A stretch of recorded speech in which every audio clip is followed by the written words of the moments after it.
चलो guys question number 3 देखते हैं। Right an expression for the work done when a force is acting on an object in the direction of its displacement. तो देखो simple सी बात है, work का formula होता है फोर्स इनटू डिस्प्लेसमेंट। अब ये कह रहा है कि एक्सप्रेशन लिखना है हमें वर्क डन का, जब फोर्स जो है वो जिस डायरेक्शन में डिस्प्लेसमेंट हो रहा है उसी डायरेक्शन में फोर्स लगी। जैसे फॉर एग्जांपल ये ब्लॉक है, इस डायरेक्शन में फोर्स लगी और इसी डायरेक्शन में ये मूव होके यहाँ पहुंच गया, तो डायरेक्शन फोर्स भी यही लगी, डायरेक्शन ऑफ मूवमेंट भी यही हो गई, तो उसे हम कहते हैं पॉजिटिव वर्क डन। तो उसको हम लिखते हैं प्लस एफ एस। जब फोर्स और मूवमेंट सेम डायरेक्शन में हो तो हम कहते हैं पॉजिटिव वर्क।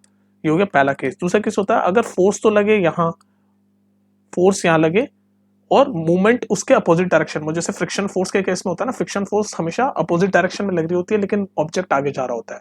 तो फोर्स लग रही होती है, फ्रिक्शन फोर्स पीछे, ऑब्जेक्ट आगे जा रहा होता है, तो इस केस में नेगेटिव वर्क डन बोलते हैं। और अगर फोर्स लग रही है, फोर्स और डिस्प्लेसमेंट एक दूसरे के परपेंडिकुलर हो तो वर्क डन जीरो बोलते हैं।